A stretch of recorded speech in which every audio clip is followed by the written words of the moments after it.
Good day everyone, so Navia has released and she is a true revolutionary in terms of bringing back the crystallized reaction, and it is incredibly fun to play, so that's what I want to showcase in today's video, as well as the fact that we can now finally play Kokomi and Gorou together in a team, and it is so much fun. Now, I know a lot of the other content creators are using Bennett and Xiangling, and honestly, in the words of Farina, that is just so boring. So hopefully you guys will enjoy this other variation of playing with Navia. It is an idea that I have not seen on the internet, it's my own invention, but it's something that I really like and I think it makes sense, and I'll go about explaining this team in this video and how you might use it. But before we get into that, here is my Navia. So I tried farming and getting everything today, but she's still far from built. I used all the weekly talent materials for Farina, and in terms of artifacts, I've tried farming the new domain, but well, we'll just make do with what we have. Gorou is running Noblesse Oblige, and that gives the entire team a 20% attack buff. Favonius Warbow for energy. Here is Kokomi with the Tenacity set for increasing attack and shield strength, as well as the Thrilling Tales buff that we can pass to Navia. So how does this team actually work? Well, let me take you through the entire reasoning. We start off with Farina, and basically this will enable us to have a sub DPS on the field, as well as apply Hydra onto the enemies, which will help generate some of those elemental crystal shards.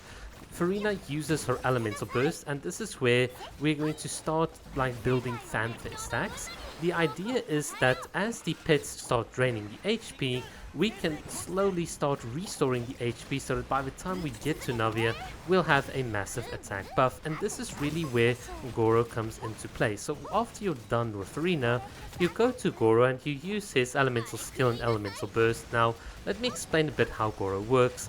If you use his elemental skill and you have two Geo party members, that is Navia and Gorou, you gain the impregnable state, which means you gain an increased interruption to resistance for your active character, as well as the fact that with Gorou's C4, you will now be able to heal your active character as well, which is so important. And then with Gorou C6, your Navia will gain a 20% increase in her crit damage of the geo damage that she deals, which will just further increase the damage output that she provides.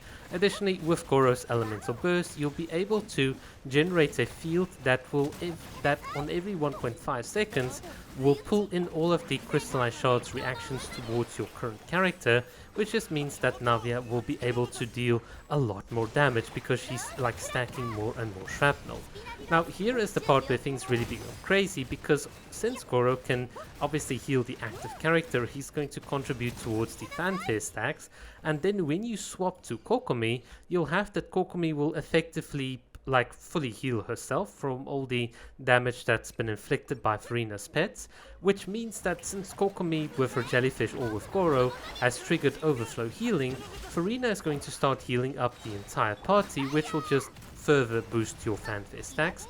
But now with Kokomi's elemental skill on the field, you have that the tenacity buffs are active, so this means that all the party members gain 20% attack bonus. Your crystallized shield is going to be 30% stronger, and then when you swap to Navia, you're passing the Thrilling Tales buff onto her, which means that Navia at the point of entering the field is really going to be almost at her strongest, just waiting for the final parts of Farina's fanfare stacks to finally kick in. And what I would use with Navia is use her elemental burst preferably first, because this will enable you to trigger more and more geo reactions, which means, well, not geo reactions, but to hit the enemies with geo, and together with Kokomi's jellyfish and Farina's pets, that will enable you to gain more crystallized shards. And what you can then do is you'll have that Navia will most likely on her first E have maximum shrapnel, which means you can just deal a ton of damage. You then stay on field with Navia hitting the enemy until you build up more shrapnel, and then you can use the final E right before Farina's elemental burst expires, and then you just do massive damage, and hence you repeat the entire loop. Whilst this is happening, you clearly have that Farina is doing damage on the field, and occasionally when you do use Gorou, you'll find that his Favonius Warbow will give you the extra bit of particles. You can see here in the background I kind of messed this up, but I'm hitting the enemy and boom, there you go. You'll see there's the little extra particles, which means we're basically batteried him or any other character that you might wish to switch to. So from that perspective, this team is incredibly fun to play. All of the buffs make sense. Now I haven't done any Fury crafting numbers and so on, and you might even get some of the Fury crafters that will be like, oh my god, this is so bad, it is 30% worse than the Bennett and Xiangling teams. And honestly, do I care?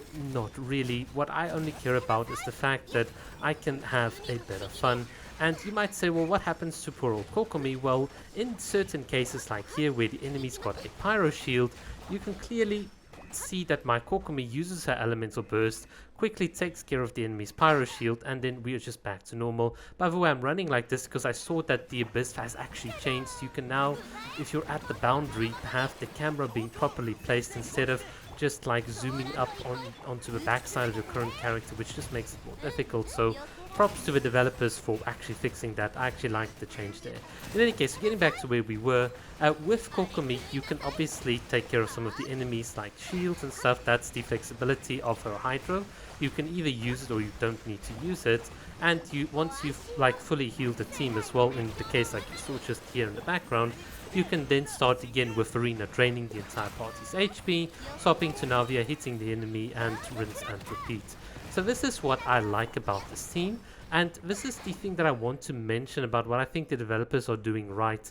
They're taking old gameplay aspects like the Crystallize, and I think with the upcoming Pyro 4-star character, the Overload reactions, and they're really reworking all the aspects of the game to give you different ways of playing.